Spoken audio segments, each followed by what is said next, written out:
उस ये आपको दिखाने के लिए, समझाने के लिए कि ये लाल है, ये कौड़ी है, ये पहचान बनाने के लिए सत्संग किए जा रहे हैं, प्रमाण दिखाए जा रहे हैं सदग्रंथों के। नहीं तो पुण्यात्माओं, 2 अक्षर की बात थी, जब तुम्हारे अंदर ये अज्ञान ना भरा हुआ होता, नाम दे देता दास, मर्यादा बता देता, और आप भक्ति करो ठाठ से, बात खत्म होगी थी। लेकिन आप भक्ति कर नहीं सकते जब तक आपके हरदम ये ठोक ठोक कर नहीं भर दिया जाएगा कि सचमुच ये भगवान है और ये साधनाएं है, प्रमाणित है सदग्रंथों में, इससे मोक्ष होगा ना। फिर क्यों डले डोए, क्या फायदा रीस करने का भक्ति का। तो इस सत्य को सत्य सिद्ध करने के लिए आपको सत्संग सुनाया जाता है, ताकि आपकी रुचि बने। आप फिर अपने आप उन छोटे जलाशयों को त्याग कर और दरिया के किनारे जा बसो, आप सदा सुखी रहोगे, वहाँ कभी अभाव नहीं होगा किसी वस्तु का। तो वो दरिया सतलोक है, वहाँ जाने के बाद किसी भी वस्तु का कभी अभाव नहीं होगा। फॉर एग्जाम्पल आप देख लो कि छोटे जलाशय में तो जल समाप्त होगा, और दरिया के पास आप चले गए तो वहाँ कभी भी जल समाप्त नहीं होता। आपका जल संबंधित जो संकट था सदा के लिए समाप्त हो गया। इसी प्रकार सतलोक में जाने के बाद आपकी ना तो मृत्यु होए ना बुढ़ापा, ऐसा ही शरीर ऐसा ही होगा। हमारे भगवान भी अपने जैसे हमरे ही होनिहार हैं, हमरे सर्जनहार। जिन महापुरुषों ने परमात्मा को देखा, उनमें से जिनको परमात्मा मिले, जिनको आकर मिलते हैं, उनमें से आदरणीय गरीबदास साहिब जी हैं, गांव छुड़ानी, जिला दद्दर, हरियाणा वाले। उन्होंने आंखों देखा भगवान को, कहते हमने देखा सो साच है और सकल प्रपंच। तो उन्होंने क्या बताया, हमरे ही होनिहार हैं, हमरे सर्जनहार। कबीर परमेश्वर के बारे में बता कि हमारे होनिहार हैं, हमारे जैसी शकल के हैं हमारे भगवान। और चारों वेद बतावें कि मनुष्यवत अग्नि, मनुष्यवत शंभु, नरवत प्रभु, मनुष्य के तुल्य है, मनुष्य जैसा है, मनुष्य दृश्य है। और पवित्र बाइबल बतावें कि इस परमात्मा ने 6 दिन में जो सृष्टि रची, उस दिन उन्होंने मनुष्य की रचना की और मनुष्य को अपने जैसा उत्पन्न किया, नर नारी करके उनकी सृष्टि की। सभी सदग्रंथ बताते हैं परमात्मा साकार है, नर आकार है। और आज तक हमें परमात्मा की परिभाषा ही विपरीत बता रखी थी। जो भगवान नहीं थे, समर्थ नहीं थे, उनको समर्थ बता रखा था, परमात्मा को निराकार बता रखा है। और कुछ ये संत पंथ हैं जो सतलोक और सचखंड की महिमा गाते हैं, ये बताते हैं सतलोक में तो प्रकाश ही प्रकाश है, वहाँ तो नूर ही नूर है। आत्मा सतलोक में जाके ऐसे परमेश्वर में समा जाती है जैसे बूंद समुद्र में। कोई थ्योरी है इनकी? फिर क्यों डले डोरे हो? जब वहाँ डूब के मरना है, समुद्र में गिरना और उसमें मिल जाना, तो अपनी मौत मोल लेनी है। तो हमारी क्या इच्छा बढ़ेगी, चलो कोई कहे चलो मोक्ष होगा, समुद्र में डांक मारो, कोई बात हुई है? तो सतलोक में सृष्टि है, ऐसी ही सृष्टि है। सब बाग बगीचे, सब फल फ्रूट सदाबहार हैं, लेकिन वो बहुत सुंदर और बहुत स्वादिष्ट। वो कभी वहाँ पतझड़ नहीं आती, कभी गर्मी नहीं होती, ना सर्दी होती, बसंत जैसा मौसम रहता है। और कोई भी वहाँ वर्द नहीं होता, सदा युवा रहते हैं। वो ऐसा शरीर है, उसमें राग द्वेष नहीं होता। वहाँ ऐसी व्यवस्था है कि वहाँ किसी प्रकार का भी कोई बंटवारा नहीं है। और सभ्य लोग हैं, हंस व्यक्ति हैं, वहाँ पर हंस आत्मा है, वो एक दूसरे को दुखी नहीं कर सकते, भगवान से डरने वाले हैं। और सबको कोई अभाव ही नहीं है। जैसे आप यहाँ आ रहे हो, ये कि रिहर्सल आपके लिए कि ऐसा है वो सतलोक। ये तो पृथ्वी लोक के ऊपर एक हम चाहते हुए भी पूरा सुविधा नहीं बना पा रहे हैं, लेकिन ऐसा है जैसे ये बरवाला आश्रम है, आप इसमें आ गए हो, आप परमात्मा के बच्चे हो, ये दास नौकर है उस परम पिता का। और आपके लिए उसने जो भी हमें दिया है, उसके लिए हम आपकी हर सुविधा का ख्याल रखते हैं, ध्यान रखते हैं कि परमात्मा के बच्चों को कोई दिक्कत ना हो।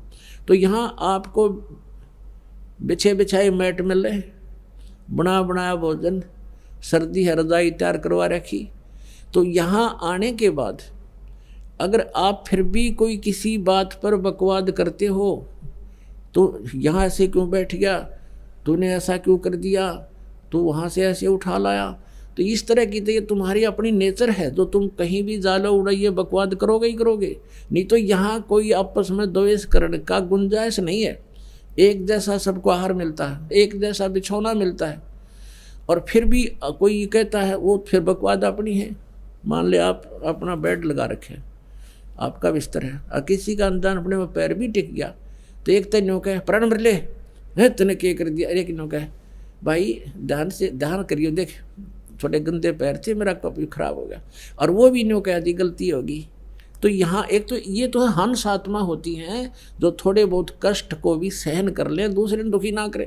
तो जो सतलोक जाएंगे उनके अंदर ये नेचर पहले बनाया जाता है कि वो छोटी छोटी बातों में बकवाद करना छोड़ दें, एक दूसरे से प्यार रखें, एक दूसरे के दुख में दुखी हों। तो वही आत्मा वहाँ पहुँच पाती है। जिनमें राग द्वेष है, यटबट की बकवाद भरी है, वो वहाँ कैसे जाएगा? वहाँ तो हंस आत्माएं हैं, और फिर वो शरीर दूसरा होता है।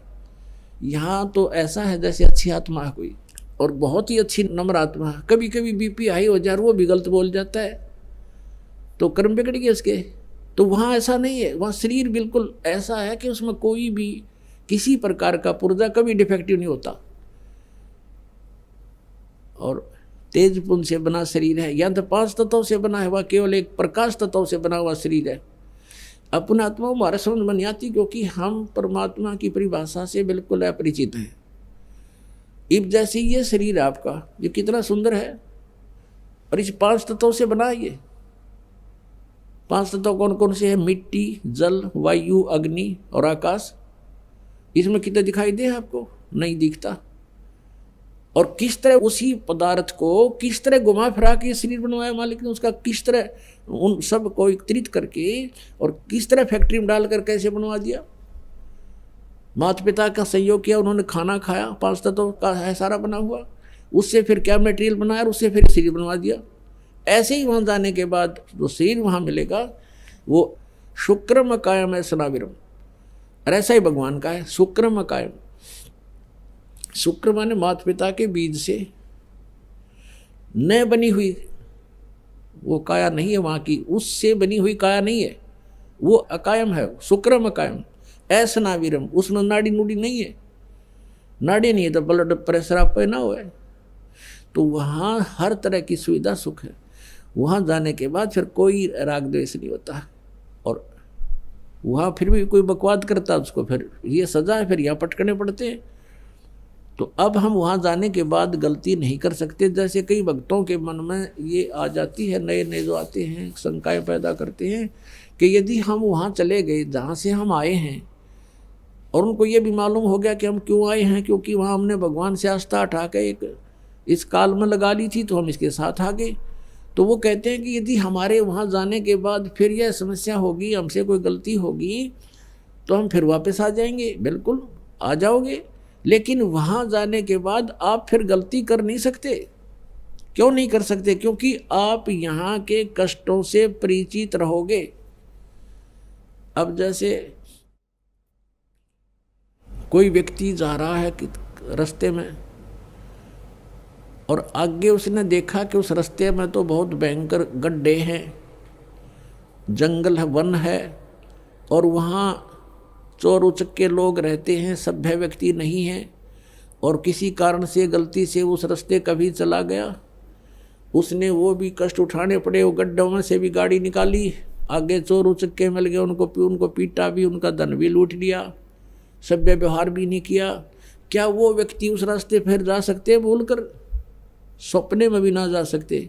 तो हम वहाँ जाने के बाद ऐसा समझ जाएंगे कि वहाँ कैसे लोग हैं और कैसा लोग है वो, हम सपने में भी ना हो यहाँ पर, और वहाँ गलती होगी ही नहीं, क्योंकि हम परिचित हो गए किन गलतियों के कारण हमने ये सजा मिली। तो प्रसंग चल रहा है कि हम सतलोक में जाएंगे जब हमें उस परम अक्षर ब्रह्म रूपी दरिया का पता लग जाएगा, तो यहाँ कोई नहीं रहेगा। फिर एक समस्या और आती है, जो तत्व ज्ञानहीन व्यक्ति हैं वो कहते हैं, जैसे हमारे भक्त पहले दास के साथ भी ऐसे बीता समझाया करते थे, किसी को, अपने मित्र को, रिश्तेदार को, समझाने की चेष्टा करते थे तो वो ये प्रश्न करते थे कि एक बात बता, यदि हम सभी यहाँ से चले गए सतलोक में तो पृथ्वी पर कौन रहेगा? बताओ, इतनी बुद्धि फिट हो रही है। ये पृथ्वी ने फूकेंगे हम, ये 9 ग्रह धक्के खान लग रहे, खाली पड़ेगी अभी हटने जा, पत्थर धक्के खाता। हमने के ठेका ले रखा है यहाँ जन्मने और मरने का, बिरान माटी करवाने का। जिनकी वृत्ति ही ऐसी है तो उसको तत्व ज्ञान तक पहुँचाने में समय लगता है। उस परमात्मा तक इसकी बुद्धि उठाने में कितना करेन भी फेल हो जाए, करेन भी ऐसी ऐसी बुद्धि गाड़ दी जमीन में काल ने हमारी। तो इस गड़ी हुई बुद्धि को गड्ढे में डाल रखी, इस बुद्धि को अज्ञान के कारण, अब इसको ऊपर उठाना तो इतना दास का प्रयत्न हो रहा है। इस सदग्रंथ समझाना, तत्व ज्ञान से परिचित करवाना, जब जाके ये थोड़ा सा ऊपर को उछलने लगती है। इतनी कंडम करके डाल रखी है न ज्ञानी ऋषि में, ऋषियों ने बट्ठा बैठा रखा है इस मानव का।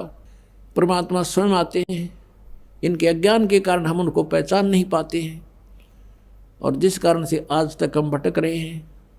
यहाँ कोई प्राणी सुखी नहीं है। सुखी है तो बता दो मुझे, आज कोई पृथ्वी पर हो तो। और आज सुखी है तो कल बिजली गिर जा। जैसे राजा महाराज राज्य देखे, मंत्री मुख्यमंत्री प्रधानमंत्री एयर क्रैश में और ख़त्म हो जाते हैं, सारे सुख मान ले उनके पास थे, संसार जिनको सुख मानता है वैसे तो सुखी नहीं होते। फिर भी हम जिस सुख को सुख मान रहे हैं वो सुख भी ना रहा उनके पास। तो यहाँ कौन सुखी हो सकता है और कौन रह सकता है? तो ऐसे लोक में हम रह रहे हैं। तो हमें पता ही नहीं था अभी तक हमने के को और भी कहीं स्थान है। अब काल को पता था कि इस समय में कलयुग में यो बैन हटा रखा है, सभी मोक्ष प्राप्त कर सकते हैं। जिनको मनुष्य जीवन प्राप्त हो गया, इस भक्ति पे भगवान पे विश्वास कर लिया, वो पार होंगे, गारंटीड होंगे, लेकिन मर्यादा में रहना पड़ेगा। तो उससे पहले काल ने ये नकलीपन चलवा दिए। ये धन धन सतगुरु राधा स्वामी और ये जय गुरुदेव निरंकारी, इनमें लाखों करोड़ों व्यक्तियों को गुमराह करवा दिया। इनको कह का नहीं पता भक्ति और भगवान का। और ये बाल योगेश्वर पंथ और ये सतपाल का पंथ, धनसा देश जिसने कहे, ये सब काल प्रेरित है। इनको किसी को ज्ञान नहीं है। और यदि इनको कोई शंका है तो आओ मैदान में करो चर्चा हमारे साथ। आध्यात्मिक ज्ञान चर्चा हमने शुरू कर रखी है, छुपते फिर रहे हैं, मना कर देते हैं, नहीं हम नहीं करेंगे, वो तो निंदा करता है। तुम कर लो मेरी निंदा, तुम भी करो, और मैं सच्चाई बताऊं, तुम निंदा करो, आओ फैसला होगा अभी। तो कहने का भाव ये है कि कहने मात्र से नहीं कि मैं उनको ये कह रहा हूं उनको ज्ञान नहीं है, प्रमाण दूंगा 20-20, और जनता को आप पता लग जाएगा कौन ज्ञानी और कौन अज्ञानी है। लेकिन ये कब तक सामने ना होंगे तो ना हो, जनता को हम समझा देंगे, जनता पे उनको छोड़कर अपने आप आ जाएगी। तो लाल की पहचान, बड़े जलाशय की प्राप्ति करवाना दास का उद्देश्य है।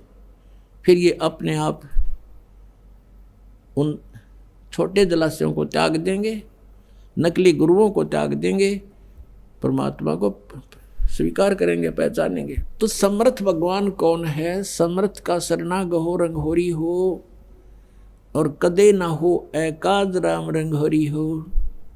तो ये नकली पंथ बताते हैं कि परमात्मा निराकार है। और एक ये जो ब्रह्मा कुमारी पंथ है, ये तो भूतों का गढ़ है, ये स्टार्ट ही भूत से हुआ है। तो पुण्यात्माओं, इस दास को ये लोग निंदक कहते हैं। निंदक नहीं, आपका महापरोपकारी समझ लेना। एक दिन ऐसे आपकी जब आंखें खुल जाएंगी, तत्व ज्ञान से परिचित हो जाओगे, उस समय आप गुण गाया करोगे इस दास का कि आज अगर ये ज्ञान प्राप्त नहीं होता तो जीवन नाश हो गया था। अपने आत्माओं, दास को निंदक बताना एक तो अनजानपना हो सकता जो ज्ञान परिचित नहीं है, और दूसरे वो बता सकते हैं जो उन संतों के एजेंट हैं।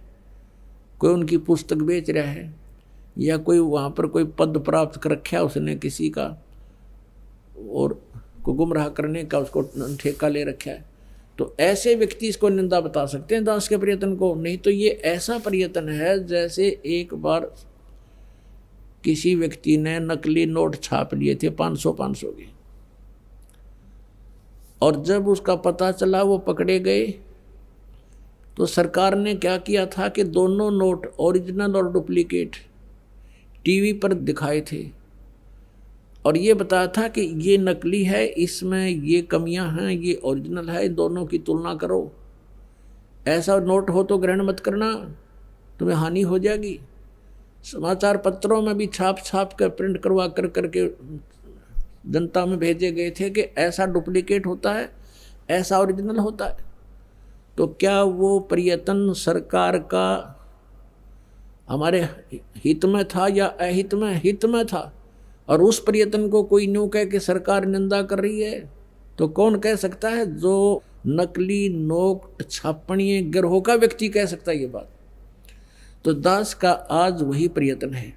जिन संतों ने आपको भक्ति के नाम मंत्र विधि बता रखी है और साथ में जो हमारे सदग्रंथों में भक्ति विधि है, ये तो है ओरिजिनल नोट, और जो शास्त्र विधि त्याग का मनमानी पूजाएं कर रहे हैं वो है नकली नोट। तो आपको दास बता रहा है कि इस नकली नोट न छोड़ दो, ये काम का नहीं आवा तुम्हारा है, और ये ओरिजिनल नोट ये है, ऐसा प्राप्त करो। तो इस प्रयत्न को यदि कोई निंदा कहता है तो वो उस गिरोह का आदमी है जो नकली नोट छाप रहे हैं। इन डुप्लीकेट संतों के पास उसको कोई खास राहत मिल रही है उनसे, तो वो मना कर सकते हैं।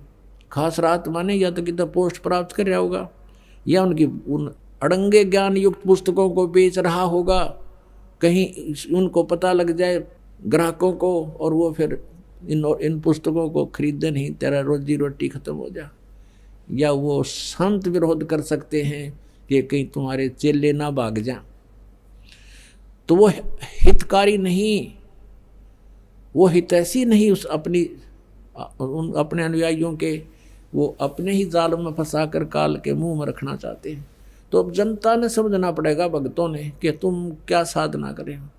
अब जैसे जिस साधना से परमात्मा प्राप्ति हुई वो साधना उन संतों ने की जिनको भगवान स्वयं आकर मिले थे और सतलोक लेकर गए थे, और सचखंड से फिर उनको वापस छोड़ा था अपने गवाह बनाने के लिए।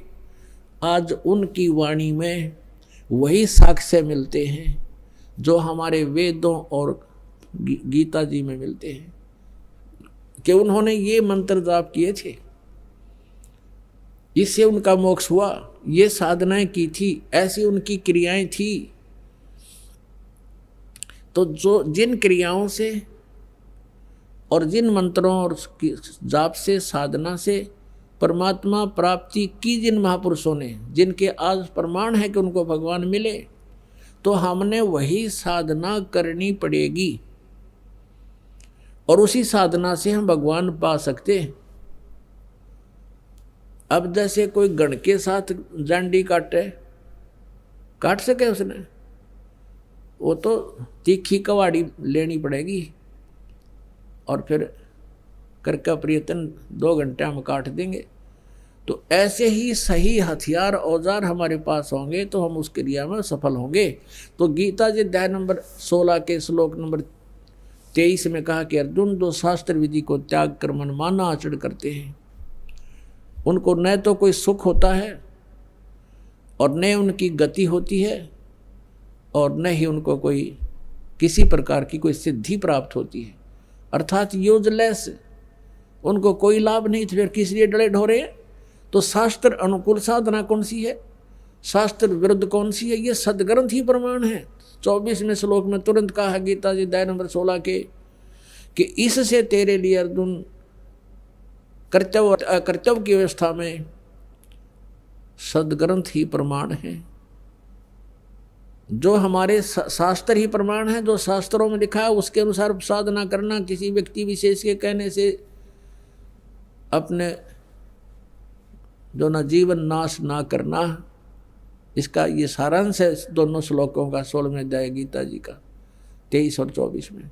तो पुण्यात्माओं, गीता जी में कौन सा मंत्र बता रखा है, कौन सी साधना बता रखी है? गीता जी में यज्ञों की जानकारी है 3रे अध्याय में 10 से लेकर और 15 तक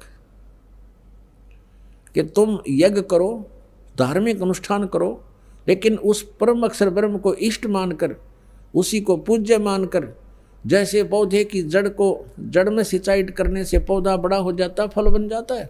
और यदि किसी ने पौधा उल्टा लगा रखा हो, टहनियों को गमले में डाल रखा है और उसमें सिंचाई करा है, तो शास्त्र वो उसके प्रोसेस गलत है, उसका वो प्रोसीजर गलत है, उसकी विधि गलत है। उसको जड़ की तरफ पौधे को लगाना पड़ेगा, जड़ की सिंचाई करनी पड़ेगी, और फिर जड़ उस मूल में जल सिंचाई डाल करने से तो पौधा बड़ा होगा और फिर टहनियों के फल लगेंगे।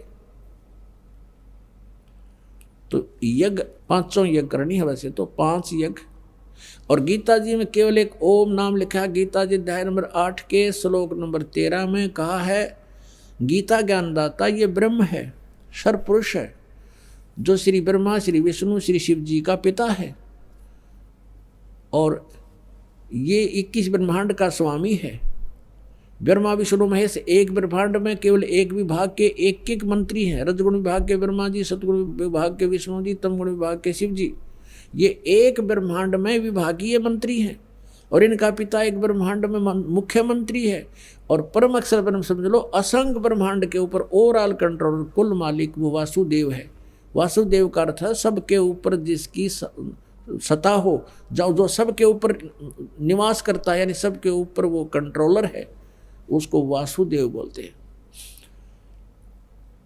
तो वासुदेव श्री कृष्ण जी के पिताजी का नाम वासुदेव था, और वो वेदों में लिखे हुए भगवान की उपमा के से ही नाम सिलेक्ट करके गुरु लोग अपने जो अनुयायियों के, यजमानों के वह नाम रख दिया करते थे। लेकिन श्री कृष्ण वाज नॉट वासुदेव, श्री कृष्ण वासुदेव नहीं था। वासुदेव का अर्थ तो बहुत गहरा होता है। जैसे गीता जी अध्याय नंबर 7 के श्लोक नंबर 19 में कहा है कि बहुनाम जन्मानाम अन्ते ज्ञानवान माम प्रपद्यते।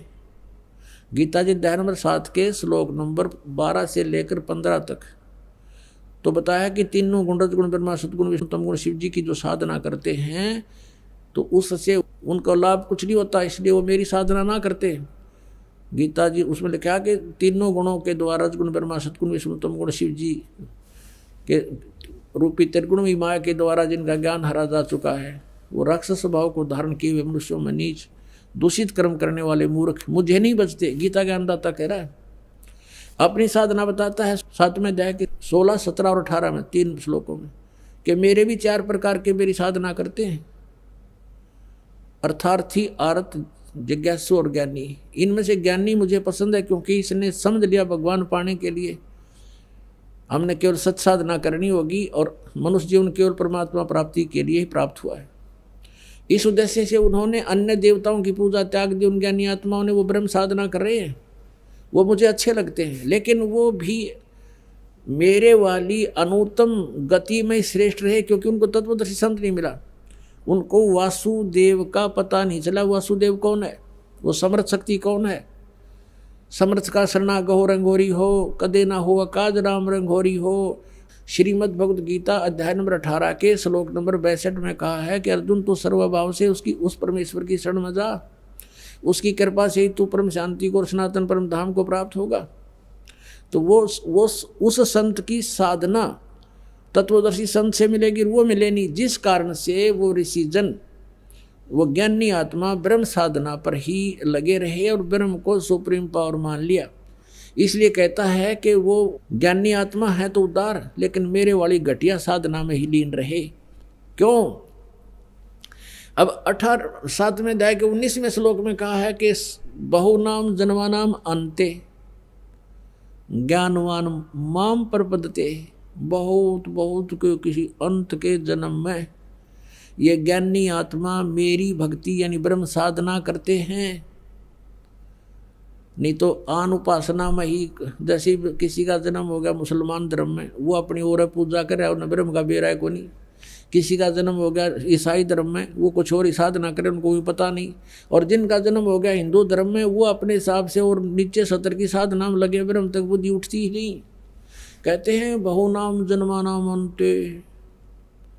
गीता ज्ञानदाता कहता है ज्ञानवान माम प्रपद्यते, वो ज्ञानी आत्मा मुझ ब्रह्म की भक्ति करता है। और वासुदेव सर्वमिति सर्वात्मा सुदुर्लभ है, ये बताने वाला संत बहुत ही दुर्लभ है कि वासुदेव ही सब कुछ है, सर्वम। सब कुछ का मतलब है वही सर्व सृष्टि रचनहार है, वही हमारे पाप कर्मों के दंड का नाशक है, वही हमें सुखी कर सकता है, वही हमारे जो ना प्रारब्ध के दुखों का निवारण कर सकता है, वही हमारी आयु बढ़ा सकता है और वही हमें पूर्ण मोक्ष प्राप्त करा सकता है। उसकी शरण में जाने के बाद फिर लौटकर प्राणी कभी संसार में नहीं आते और उसकी शरण में जाने से परम शांति और सनातन परम धाम प्राप्त होता है। कहते ये बताने वाला संत साधु महात्मा सुदुर्लभ है, यानी अति दुर्लभ है, घना दुर्लभ है। और यही सूक्ष्म वेद में कहा है, तत्व ज्ञान कोई ना कहे रे झूमकरा, ये पैसे ऊपर नाच सुनो रे झूमकरा। कोटों मध्य कोई नहीं रे झूमकरा, अरबों में कोई गर्क सुनो रे झूमकरा। एक भगत था, झूमकरा नाम था, वैसे तो राम राय था, उसका नाम उसे झूमकरा कहा करते थे। और वो आदरणीय गरीबदास साहिब जी के पास पहुँच गए, गाँव छुड़ानी में। वो लुधियाना के पास वासियर गांव का एक सरदार था, वो राम राय झूमकरा। तब वो ज्ञान से परिचित हुआ, वहाँ पहुँचा गरीबदास साहिब जी के पास। तो उसने कहा कि हे भगवान, ये ज्ञान तो आज तक हमारे को किसी ने बताया को नहीं। आदरणीय गरीबदास साहिब जी ने कहा था कि बताया तो था, जैसे आदरणीय नानक साहिब जी ने बताया था, लेकिन उसके ज्ञान को कोई समझ नहीं सका। और आप तक जो पहुँचे वो लोक वेद पहुँचा हुआ, नानक साहिब जी वाला ज्ञान तुम्हें प्राप्त नहीं हुआ। बताया तो था उन्होंने, उनका बड़ा विरोध हुआ था उस समय। तो क्या बताते हैं कि अब झूमकरा पूछ रहा राम राय आदरणीय गरीबदास साहिब जी से, वो सरदार जी, कि हे भगवान, ये ज्ञान तो आज तक हमारे को किसी ने बताया नहीं। तब उन्होंने कहा था कि करोड़ों मध्य कोई नहीं रहे झूमकरा, अरबों में कोई गुरक सुनो रहे झूमकरा। यो तत्व भेद कोई ना कह रहे झूमकरा, ये पैसे ऊपर ना सुनो रहे झूमकरा। ये पैसे के ऊपर बने बैठे जा रहे ब्राह्मण गुरु जो नकली बने फिरे, इन पैसा चाहिए, तत्व ज्ञान इन पे है ही नहीं, ये अधिकारी नहीं गुरु पद के, और ये गुरु बने बैठे सारे। और करोड़ों में कोई नहीं मिला रहा झुमकरा, करोड़ों गुरुओं में नहीं है, अरबों में कोई ग्रक है। अपना तो जैसे एक गांव में और 15,000 की आबादी है, तो गणिया नहीं तो उसमें तो 5,000 गुरु पाएंगे, 5,000। ये तो थोड़े थोड़े बताऊं मैं कैसे गुरु पाओगे। जैसे कोई तो झाड़ी लड़ियाँ पाओगा, और जैसे किसी बेटी बहन के बच्चे के तकलीफ हो जाती है तो सास बताओगी इसका कान तला टीका ला दे, एक गुरु। फिर दूसरी बताओगी नो का इसका बार लीगा हो रहा है, इसका ऊपर 100 रुपया वायर का बार लीगा धर दे। तीसरी आओगी नो गई इसका भीतर लिया हो रहा है, कुछ और बताओगी गुड़ गाड़ गेहूँ गेहूँ वो रख दे। और चौथी आओगी इसका चौराहे वाली का हो रहा है वो धर दे हैं। और कितने ले जाएंगे, वो क्या माथा टिकवा लिया वहाँ, कोई कहेगा वहाँ जोड़ बनवा लिया इसने। यानी एक ऐसे ऐसे 5,000 गुरु पाएंगे उस पूरे गांव में। अभी हिसाब ला लो कितनी जनसंख्या भारत इस पूरे विश्व की। कहते हैं करोड़ों में नहीं पावा था, नहीं सत्य ज्ञान बताने वाला, बाकी ये नकली गुरु हैं जो लाखों ने भ्रमित करें, इनके पास भी तत्व ज्ञान नहीं। तो कहते कोटों मध्य कोई नहीं रे झूमकरा, अरबों में कोई गर्क सुनो रे झूमकरा। अरबों में, उसमें अरबों में गर्क गरीबदास जी थे, आदरणीय गरीबदास साहिब जी, उसकी कोई सुना नहीं था। अरबों यानी पूरे विश्व में एक है। तो अरबों में आज इस दास के ऊपर कृपा है, इस परमपिता परमेश्वर कबीर भगवान की। इस पृथ्वी पर इस दास के अतिरिक्त तत्व ज्ञान से परिचित नहीं है। उनके पास ये गर्क का अर्थ होता है, यानी सब तरह से कंप्लीट है। जो कह रहा अच्छा गर्क है भाई, यानी कोई चीज को ठोक ठोक कर रखा हो ना बोरी में, जो कति गर्क ठोक रखा भाई, खांड में रखी हो और भी। तो यानी वो चीज कहते हैं जिसके पास कंप्लीट इन ऑल रिस्पेक्ट, जैसे उसको आदेश भी हो, अर्यो ज्ञान हो, नाम देने का आदेश हो, अधिकार हो, तो ये सब सारे जो है ना फॉर्मेलिटी उसके ऊपर पूरी हो उसके पास, वो तो अरबों में एक पावेगा। अरबों में कोई ग्रक सुनो रहे झुमकरा। न इस ज्ञान को सुनकर दास से ये चोर हो गए होंगे, एक दो चोर नाम देने लग भी जाएंगे तो उनसे कोई लाभ नहीं होना, क्योंकि वो अधिकारी नहीं है। अब जैसे पुण्यात्माओं, जब राजा परीक्षित को 7वें दिन सर्प ने डसना था और व्यास जी ने श्रीमद् सुधा सागर यानी श्रीमद् भागवत सुधा सागर का लेखन कार्य किया था, राइटर था उसका वो, उसने भी ये कह दिया था कि मैं अधिकारी नहीं हूं ये कथा सुनाने का। और वहाँ और भी जितने ऋषि महर्षि थे सब ने पल्ला झाड़ दिया कि नहीं, हम किसी के जीवन के साथ खिलवाड़ नहीं कर सकते। कारण क्या था कि 7वें दिन परिणाम आना था, तो सब ने पीछे हट गए। वो बुद्धिमान थे, ब्राह्मण थे कि नहीं, हम क्यों किसी के जीवन के साथ धोखा करें, हम अधिकारी नहीं हैं कि इसकी जीवन रक्षा कर सके, यानी इसको वो लाभ दे सकें जो इस कथा सुनाने से हो सकता है, पाठ से। तो सुखदेव जी बुलाए गए थे स्वर्ग से उन पांडवों की प्रार्थना से। पांडवों ने अपने पुण्य दिए, क्योंकि वहां तो सिक्के पुण्य के चले हैं स्वर्गलोक में, स्वर्गलोक में से उसके आने और जाने का विमान का खर्चा उन पुण्यों का वहां से प्राप्त हुआ था उसको पांडवों से। तो यहाँ आकर के उस कहते सुखदेव ने 7 दिन वो कथा सुनाई थी। उस समय ये कहाँ गए थे ब्राह्मण जो आज जगह जगह कथा करते फिरें, कहाँ गए थे ये संत जो आज जहाँ देखा वहीं संत और दुनिया ने गुमराह करें बैठे हैं। तो वो बुद्धिमान थे, समझदार थे, इसलिए उन्होंने ये रिस्क मोल नहीं लिया। और जितना लाभ उस कथा से होना था वो भी सुखदेव जी के मुखारविंद से उच्चारित होने से हुआ, क्योंकि जिसके पास कोई शब्द शक्ति होती है उसी के द्वारा दिए गए वचन से कुछ लाभ हो सकता है। अब जैसे एक कोई कार्य हो रहा था सड़क का, सड़क बना रहे थे, तो वहाँ एक आम व्यक्ति जाकर कहता है कि तुम ऐसा कर दो, वो नहीं कर रहे थे और अधिकारी के पास उन्होंने प्रार्थना की, अधिकारी ने कहा कि तुम ऐसा कर दो, तो उस अधिकारी के कहते उन वर्करों ने वैसे ही कर दिया, क्योंकि अधिकारी के वचन में शक्ति थी और उनके वचन में शक्ति नहीं। तो ऐसे ही परमात्मा से जो कनेक्टेड है, सरकार का जो व्यक्ति हो गया यानी जो उसका नौकर है, उससे ही आगे काम हो सकते हैं, आम व्यक्ति के कहने तो वो कार्य नहीं हो सकते, इतना समझ लेना। तो इस प्रकार हम अब जो कथा करते पढ़ते हैं, तो गरीबदास साहब ने कहा था ये पैसे ऊपर नाच सुनो रहा जो मकरा, इन्हें कथा से कोई लेना देना नहीं, पैसे चाहिए इनको।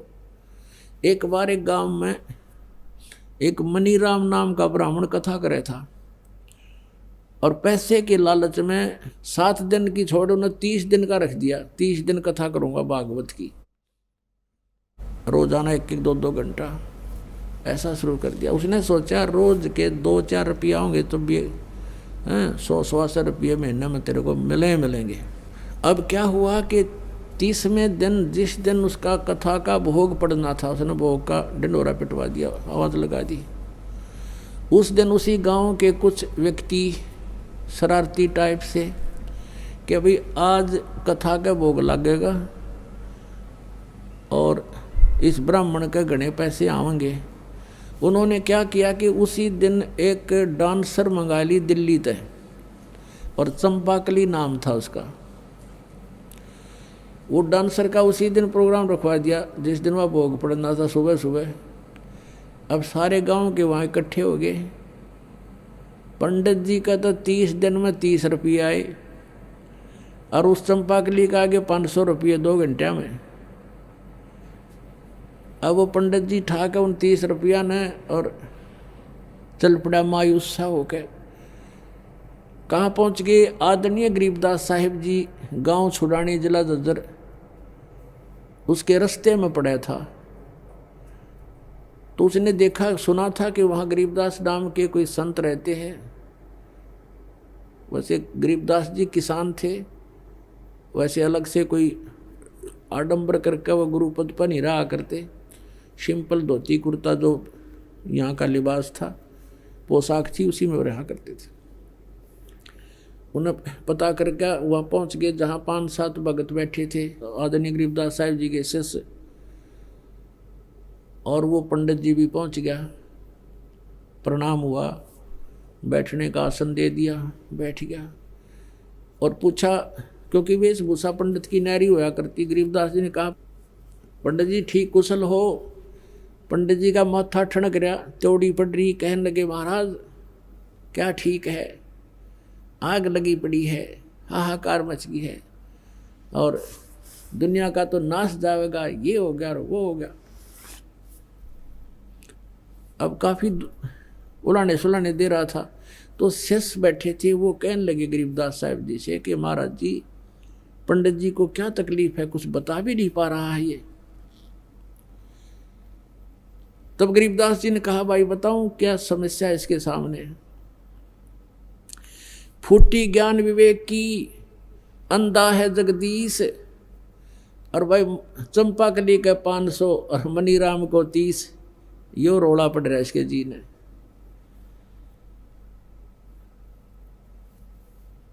अब क्या है कि इसने कोई सूरत कथा करे था यूं, जबकि मनीराम नहीं बताना चाहा था, वो तो अंतर्यामी थे गरीबदास साहब जी।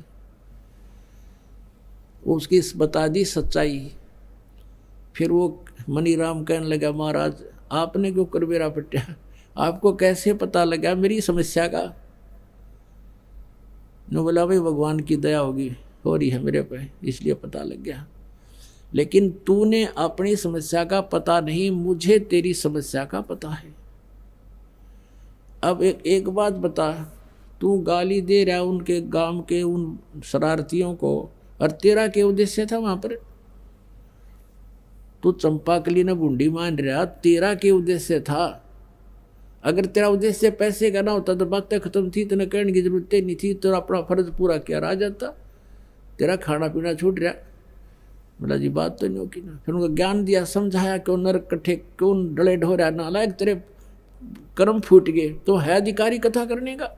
जब गरीबदास जी ने कहा कि उस समय कहाँ मर गए थे तुम ये सारे ब्राह्मण, जब राजा परीक्षित को सर्प डसना था, या महर्षियों ने जितने जिनको तुम आजांडी मान रहे हो उन्हें भी हाथ जोड़ दिया था कि हम नहीं इनके जीवन के साथ खिलवाड़ कर सकते, हम कथा के अधिकारी नहीं है, हम क्यों पाप के भागी बने? अब तुम्हें ज्ञान नहीं, इसलिए तुम जहर विष खा रहे हो। उसी दिन उस ब्राह्मण ने चरण पकड़ दिए महापुरुष के और कहने लगा, भगवान आज के बाद ये नरक ये इकट्ठा नहीं करूँगा, कल्याण करवा, तेरे भगवान ने 2 रोटी दे रखी और मजदूरी कर ले, कोई साधन नहीं है। तो उसी दिन से उसने वो परित्याग कर दिया और छोड़ दिया। तो ज्ञान पता चलेगा कि ये विष है, ये नहीं करना चाहिए, शास्त्र विरुद्ध है, साधना उस दिन त्याग देंगे हम। अब प्रसंग चल रहा है कि जो गीता जी में वर्णित है वो तो शास्त्र अनुकूल साधना। श्रीमद् भगवत गीता जी अध्याय नंबर 8 के श्लोक नंबर 13 में ये गीता ज्ञानदाता ब्रह्म है, श्री कृष्ण जी के शरीर में प्रवेश करके बोल रहा है और ये कह रहा है कि ओम इति एकाक्षरम ब्रह्म व्यवहारन माम अनुसमरण ये प्रयाति तजंदेहम सयाति परमाम गतिम। मुझ ब्रह्म का, माम ब्रह्म, मुझ ब्रह्म का केवल एक ओम यह अक्षर है, एक यह ओम अक्षर है, नथिंग एल्स। ना हरे राम हरे कृष्ण राधे राधे श्याम मिला दे, ओम नमः शिवाय, ओम भगवती वासुदेव नमः, एवं नमः, ये एंड बेंड के नाम है ना, ये मोक्ष के नहीं है, ये शास्त्र विदिता का मनमाना मंत्र है। जहाँ पे ये ज्योति निरंजन निरंकार ओंकार सतनाम, और ये कोई मंत्र नहीं है, ये कोई मोक्ष के मंत्र नहीं है। और ये सतपुरुष अकाल मूर्त सब स्वरूपी राम, और भी पता नहीं कितने अटपट के मंत्र, जितने मुंह उतने मंत्र दे रखे नहीं। सूक्ष्म वेद में कहा परमात्मा ने, और मंत्र कोटों हैं उनसे मोक्ष नहीं होगा, निरे नाम है वैसे तो करोड़ों, उनसे कोई मोक्ष नहीं होगा। मोक्ष का तो एक ही मंत्र है। जैसे ब्रह्म तक की साधना का ओम इति एक अक्षरम ब्रह्म व्यवहारण माम अनुसमरण यह प्रयाति तदंदेहम सयाति परमाम गतिम। मुझ ब्रह्म का केवल एक ओम अक्षर है, और जो इस नाम का जाप अंतिम श्वास तक यानी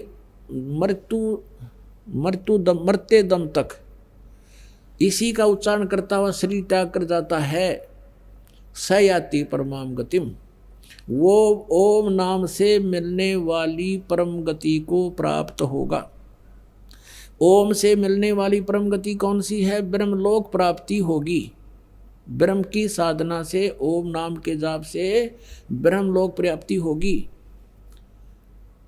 जो श्रीमद् देवी भागवत 7वें स्कंद में दुर्गा देवी जी स्वयं हिमालय राजा को बता रही है, गीता प्रेस गोरखपुर से प्रकाशित, सचित्र मोटा टाइप, केवल हिंदी, पृष्ठ 562-63 पर।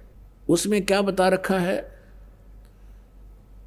पहले तो वो अपनी साधना के विषय में बताती है कि मेरी साधना करनी है तो ऐसे कर, लेकिन ये मोक्षदायक नहीं है। तो उस ब्रह्म का क्या स्वरूप है वो बताया जाता है। उसका एक ओम नाम है, उसका ओम नाम जाप करो और सब बातें छोड़ दो और कोई पूजा नहीं करनी। और उसको यानी ब्रह्म को पाने का टारगेट रखो, उद्देश्य रखो। अंत समय तक साधना करते हुए तुम उस ब्रह्म को प्राप्त कर जाओगे। वो ब्रह्म कहाँ रहता है? वो ब्रह्म ब्रह्मलोक में रहता है। गीता जी अध्याय नंबर 8 के श्लोक नंबर 16 में कहा है कि ब्रह्मलोक पर्यंत ये सभी पुनरावृत्ति में है। ब्रह्मलोक तक गए हुए प्राणी भी जन्म मृत्यु में आते हैं, इनका पूर्ण मोक्ष नहीं होता।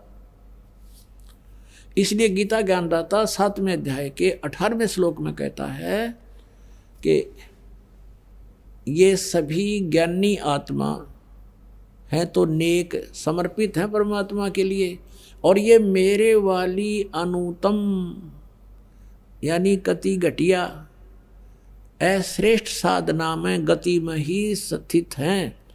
यानी मेरे से होने वाली, ब्रह्म से होने वाली, ओम नाम से होने वाली गति ही इनको प्राप्त होगी, या तो अनुतम है।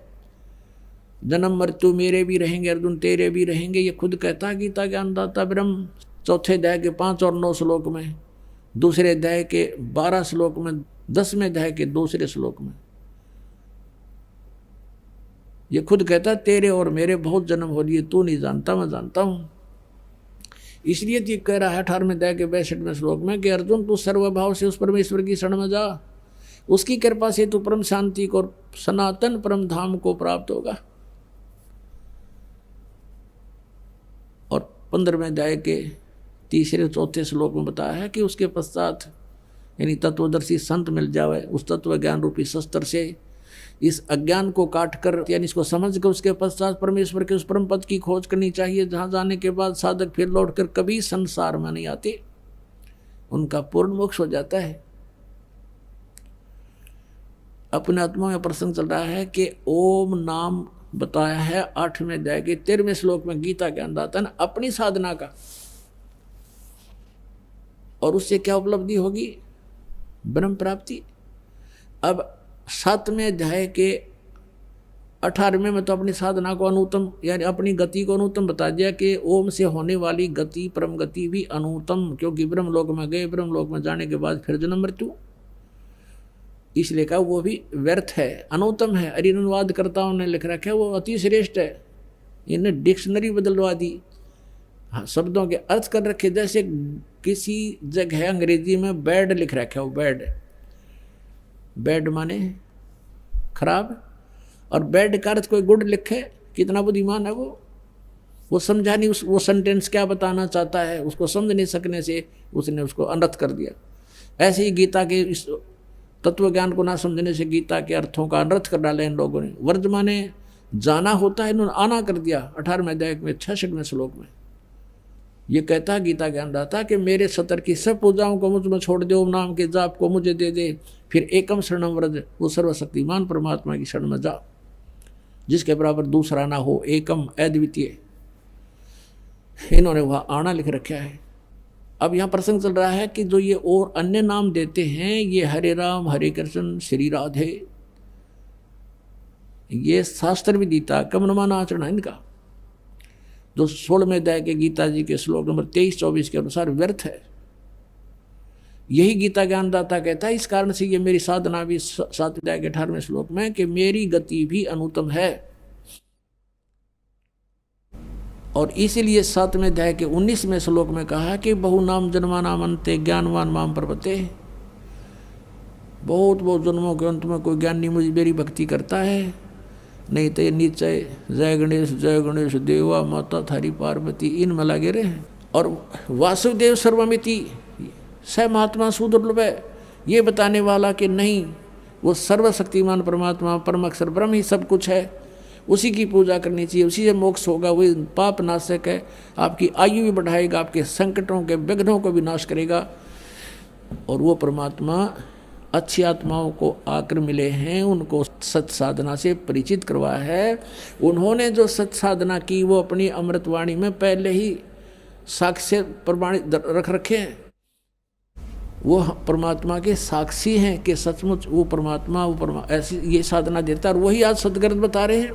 ये तो ब्रह्म का मंत्र 8वें अध्याय के 13वें श्लोक में ब्रह्म तक की साधना का मंत्र है ओम।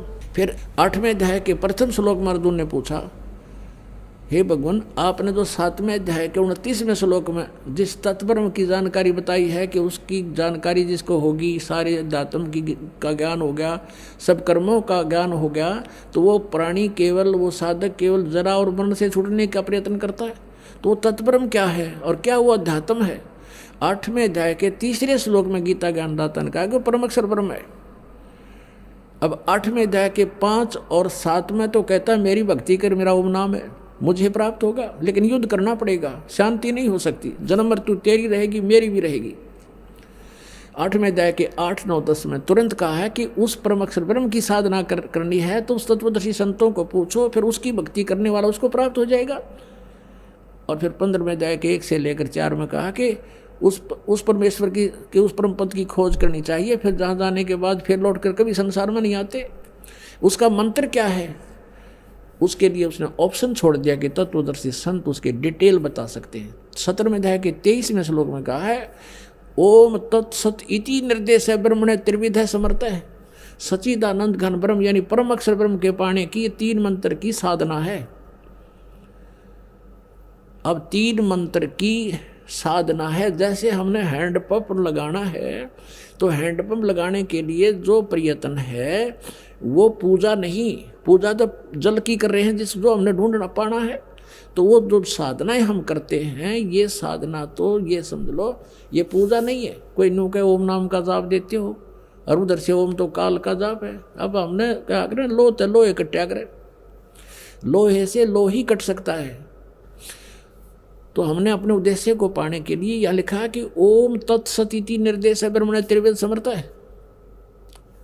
ओम ब्रह्म का सरपुरुष का, गीता जी अध्याय नंबर 15 के श्लोक नंबर 16 और 17 में 3 पुरुष 3 भगवान बताए। पुरुष माने प्रभु।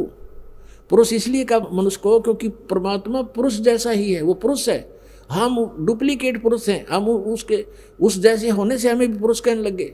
वास्तव पुरुष माने परमात्मा प्रभु। पुरुष कहो ब्रह्म कहो तो यहाँ कहते हैं सरपुरुष अक्षर पुरुष। गीता जी अध्याय नंबर 15 के श्लोक 16 में 2 पुरुष 2 प्रभु बताए, एक सरपुरुष एक अक्षर पुरुष। ये सरपुरुष है, ये 21 ब्रह्मांड का स्वामी, ये ब्रह्म सरब्रह्म कहो इसको। ये ब्रह्म है 21 ब्रह्मांड का स्वामी। एक ब्रह्मांड में जो व्यवस्था है इसकी 21 ब्रह्मांडों में ऐसी ही है, लेकिन उन अन्य में प्रलय है। जब इसमें प्रलय होगी तो इन सब जीवों को दूसरे में ले जाएगा, वहाँ धीरे धीरे ऐसे सृष्टि बनेगी, फिर उसका अंत होगा, फिर तीसरे में ले जाएगा। ऐसे ये पूरा घुमाता रहता है, लेकिन ये एक ब्रह्मांड के अंदर संचालन अपनी सारी सृष्टि का करता है। तो 21 ब्रह्मांड है इसके पास। और जो अक्षर पुरुष है उसको परब्रह्म भी कहते हैं। उसके 7 शंख ब्रह्मांड हैं ऐसे ऐसे।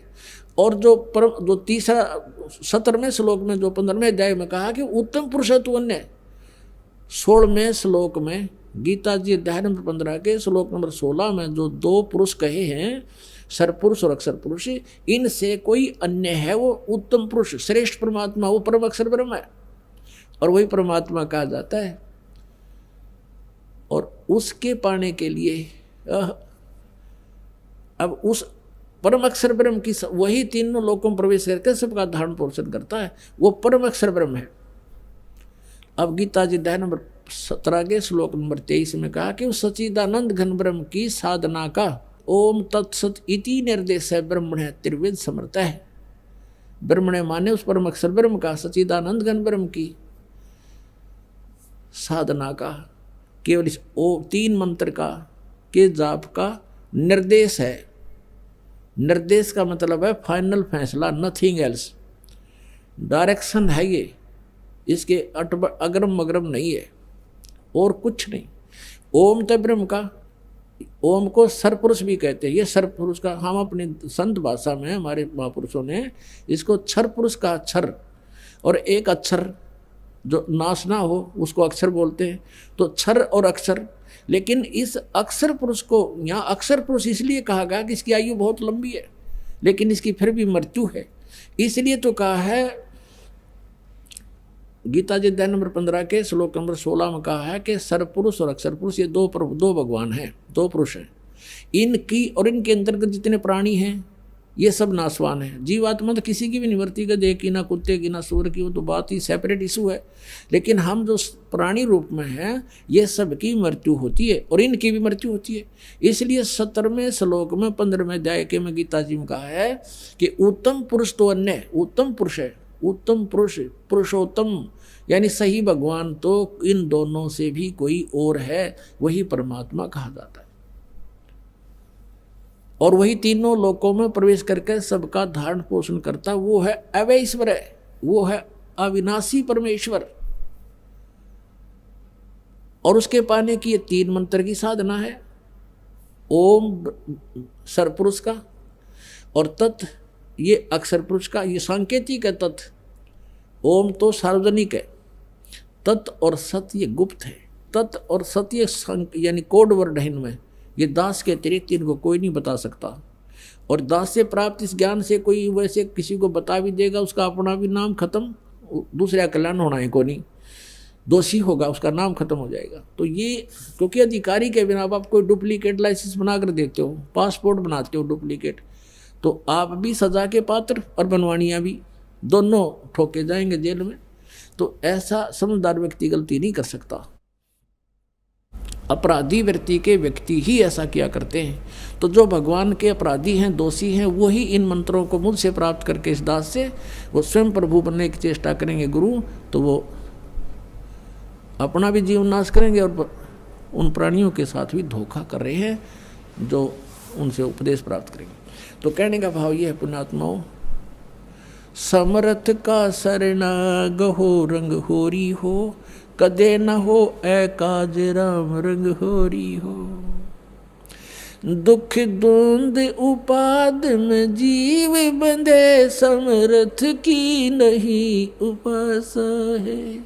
दुख द्वंद उपाद में जीव बंधे, समर्थ की नहीं उपासा है।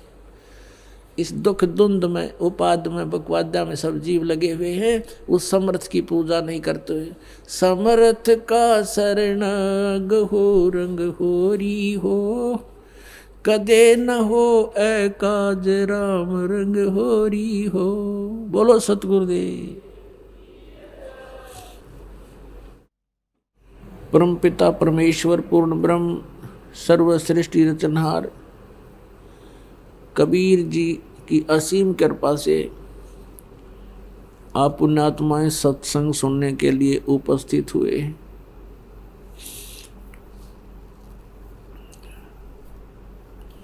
जन्म जन्मांतर के पुण्य और सत साधनाओं का जब संग्रह हो जाता है, तब परमात्मा मनुष्य जीवन देता है।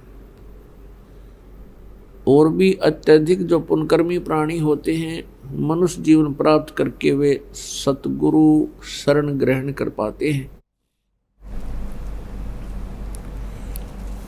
वो अत्यंत पुण्यकर्मी होते हैं। उनमें से आप जी हो, कोई भी कारण आपके लिए बना, आप परमात्मा के चरणों तक पहुंच गए हो। चाहे कोई किसी कारण से भी आया है, कोई दुख के कारण यहाँ आया है, कोई संकट के कारण आया है, तो वो संकट, वो दुख उसके लिए वरदान सिद्ध होगा। यदि वो आपत्ति उस पे नहीं आती तो वो प्राणी यहाँ नहीं आता। कुछ पुण्यात्माएं ऐसी हैं जो केवल परमात्मा की ही तलाश में लगी हुई हैं, वो भी पुण्य कर्मी प्राणी हैं और वो परमात्मा की चाह उनके लिए वरदान बन गई कि वो यहाँ पहुँच गए। और मनुष्य जीवन प्राप्त करके जो प्राणी भक्ति नहीं करते हैं तो वो कर्महीन है, और जो भक्ति कर भी रहे हैं और शास्त्र विधि त्याग के मनमाना आचरण करने वाले संतों के पास चले गए हैं, जो शास्त्र विधि रहित साधना करवा रहे हैं, तो उनका जीवन भी व्यर्थ है, वो भी कर्महीन है। तो पुण्यात्मा, मनुष्य जीवन की प्राप्ति बार बार नहीं होती। परमेश्वर कबीर देव जी स्वयं आकर के इस तत्व ज्ञान को बताते हैं और समझाते हैं कि मानुष जन्म दुर्लभ है, मिले न बारंबार, जैसे तरवर से पत्ता टूट गिरे वो बोर न लगता डार। दुख में सुमरण सब करे, सुख में करे ना कोई, जय सुख में सुमरण करे तो दुख काहे को होवे। सुख में सुमरण किया नहीं, दुख में करते याद, कहे कबीरता दास की, फिर कौन सुने फरियाद। राम नाम रटते रहो जब तक घट में प्राण, कबहू तो दीन दयाल के बनक पड़ेगी कान। मानुष जन्म पाए के जो नहीं रटे हरि नाम, जैसे कुआ जल बिना बनवाया क्या काम। राम रटत कन्या भली, साकेट भलो न पूत, छेरी के गल में गलथना, जिसमें दूध ना मूत।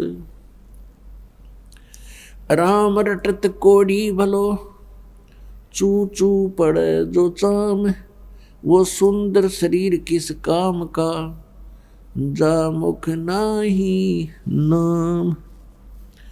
राम रटत दारिद्र भलो, टूटी घर की छान, वो सुंदर महल किस काम के, जहाँ भक्ति नहीं भगवान।